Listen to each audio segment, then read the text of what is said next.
मित्रों राम राम। मेरा भारत मेरी बात चैनल पर आपका स्वागत।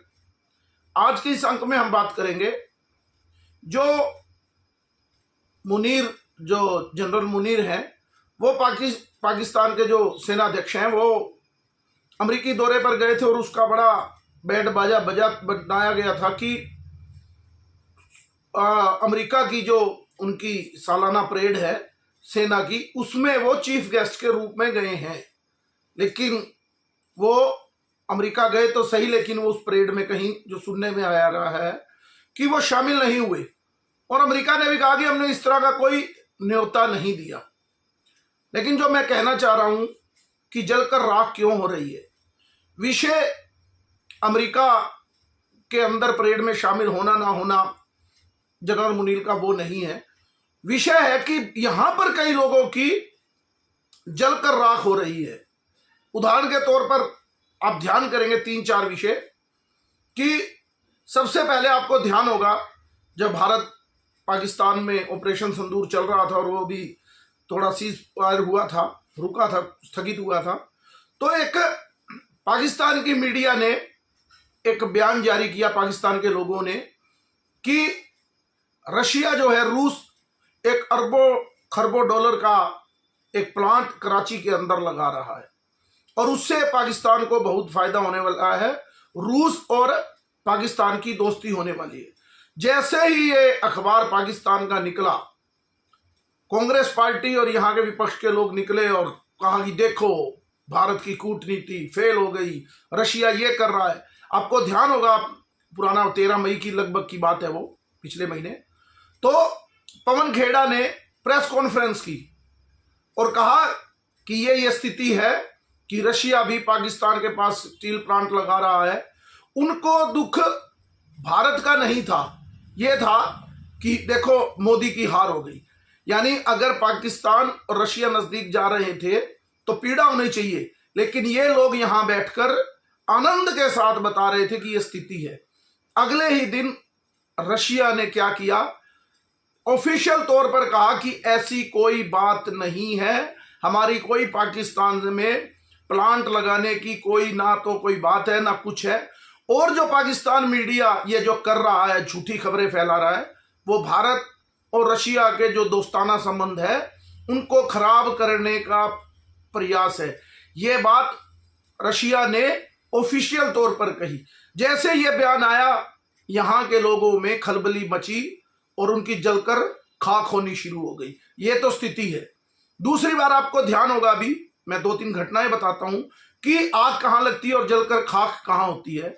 दूसरी बार जब अभी G7 देशों का समिट था, जिसमें भारत उसमें सदस्य भी नहीं है, लेकिन मोदी आने के बाद 2019 के बाद से लगातार भारत को वो निमंत्रण देते हैं और बुलाते हैं कि भारत के बिना हम व्यापार की क्या बातें करें। भारत अपने आप में एक बड़ा व्यापारिक देश है और बड़ा व्यापार है भारत का, तो वो जो देश है वो बुलाते हैं। मैंने वीडियो भी बनाया था जैसे ही इस विषय पर, लेकिन संक्षेप में अब बताता हूं कि जैसे ही ये मामला चला, अभी मीडिया में खबर आई थी कि भारत को नहीं बुलाया गया, तो आपको ध्यान होगा कांग्रेस पार्टी ने उत्सव मनाना शुरू कर दिया। कनाडा ने बेइज्जती कर दी, कनाडा ने हमारे भारत के प्रधानमंत्री का अपमान कर दिया एक मजाक तौर पर, क्योंकि भारत और कनाडा के, मैंने पिछले भी वीडियो में बताया था, आपको भी मालूम है कि रिश्ते जब से वो खालिस्तान का समर्थन कर रहे थे ट्रूडो, उनके साथ लगभग रिश्ते भारत और कनाडा के समाप्त होने की कगार पर थे। आपको पूरा ध्यान होगा कितने दिन ये विषय चला। लेकिन भारत आज के दिन किसी से डरता नहीं, घर में घुस के मारने वाली, वहां भी जैसे आपको पता होगा निज्जर की वह हत्या हुई तो उसको लेकर आरोप लगे थे। लेकिन उस समय जब भारत को नहीं बुलाया, अभी निमंत्रण नहीं मिला, तो जयराम रमेश जो राहुल गांधी के पिता हैं या उनके सर्वे सर्वा हैं, जो भी लगते होंगे उनके, उन्होंने ट्वीट किया, आप पढ़िए उस ट्वीट को, कि भारत का अपमान करके और कहा अब विश्व गुरु कहां गए, कैसे रहा विश्व गुरु। यानी जो हम बात करते हैं कि अपनी भारत माता को हमें परम वही भवन्ने तुम्हें तब सौराष्ट्रम, यानी अपने जो राष्ट्र को परम वैभव की ओर लेकर जाना है, किसको लेकर जाना? अपनी भारत माता को, अपने भारत को विश्व गुरु बनाना है। लेकिन उस बात को लेकर आप जयराम रमेश का ट्वीट देखिए, वो क्या मजाक उड़ा रहा था भारत का। वो कह रहा कहां गया वो विश्व गुरु, कनाडा ने तो बुलाया ही नहीं। यानी कि ये लोग इतने नीचे गिर चुके हैं कि वो भारत का भी अपमान करते हैं, और यहां उनके अभी भी बड़े लोग चमचे भी हैं। तो अगले ही दिन, अभी उनकी खुशी का ठिकाना नहीं था कि अगले ही दिन, क्योंकि प्रेशर था कनाडा पे और नए प्रधानमंत्री बन गए थे, क्योंकि ट्रूडो साहब तो पुराने व्यक्ति कर दिए मोदी जी ने, तो उन्होंने भारत को निमंत्रण दिया। किसने निमंत्रण दिया? उसी कनाडा के प्रधानमंत्री ने। और उनका वहां के कुछ खालिस्तानी लोगों ने विरोध भी कर रहे हैं वहां बहुत ज्यादा कि आपने भारत को निमंत्रण क्यों दिया। और अभी भारत का प्रधानमंत्री नरेंद्र मोदी वहां पहुंचे भी नहीं है, और उन्होंने कहा कि भारत और कनाडा आपस में आतंकवादियों को खत्म करने के लिए सूचना का भी आदान प्रदान करेंगे। ये कनाडा के प्रधानमंत्री ने कहा है। अभी प्रधानमंत्री मोदी वहां गए भी नहीं है।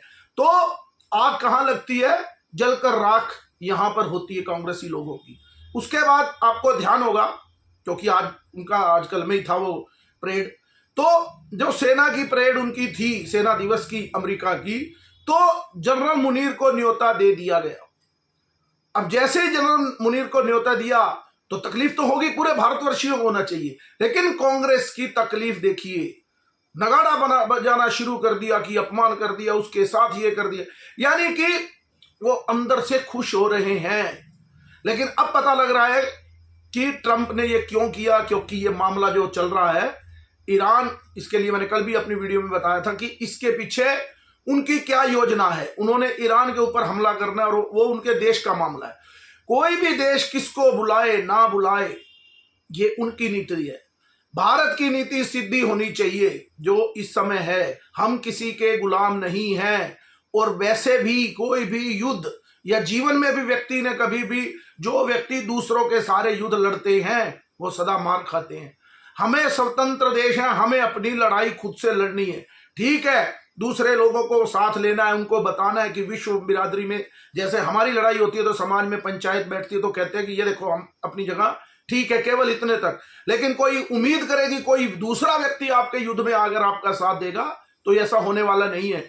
इसलिए भारत ने सुदृढ़ अपने आप को किया।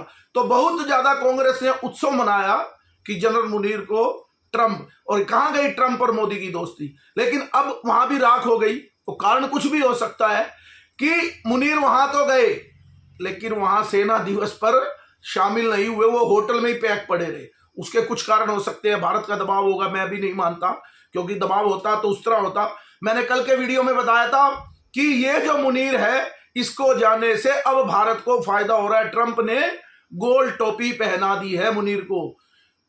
क्या कि अब इजराइल ने हमला कर दिया ईरान पर, और ईरान आरोप लगा रहा है अमेरिका पर कि आपकी शय पर यह सब हो रहा है, क्योंकि दुश्मनी सीधी अमेरिका के साथ है। और अमेरिका ने भी सीधी धमकी दी है ईरान को कि आप बातचीत करो, नहीं तो बहुत बुरा हाल होगा।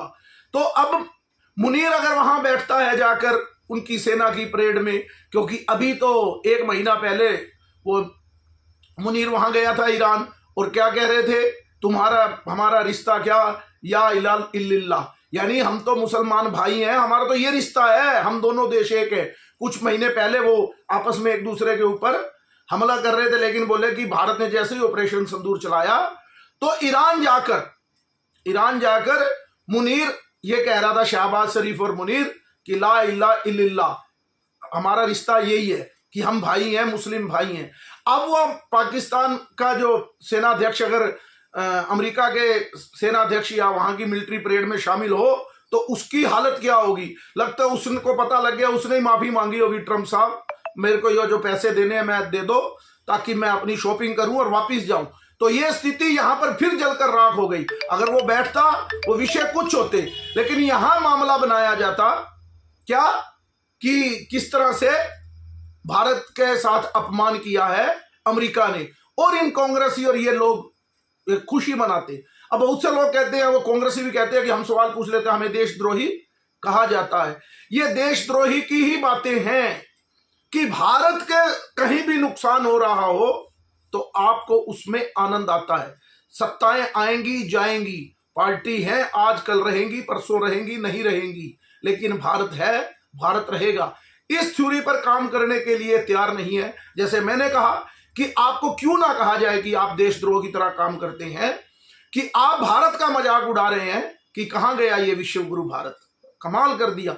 विश्व गुरु नरेंद्र मोदी ने नहीं बनना। विश्व गुरु बनने की बात जब भी कभी आती है, हम क्या कहते हैं कि एक दिन भारत को विश्व गुरु बनेगा और भारत माता उस आसन पर आरूढ़ होगी जहां गुरु यानी कि सबको प्रकाशित करेगी। हमें झगड़े के लिए किसी के लिए गुरु नहीं बनना, हमें सबकी समानता करनी है, सर्वे भवन्तु सुखिना के नाते।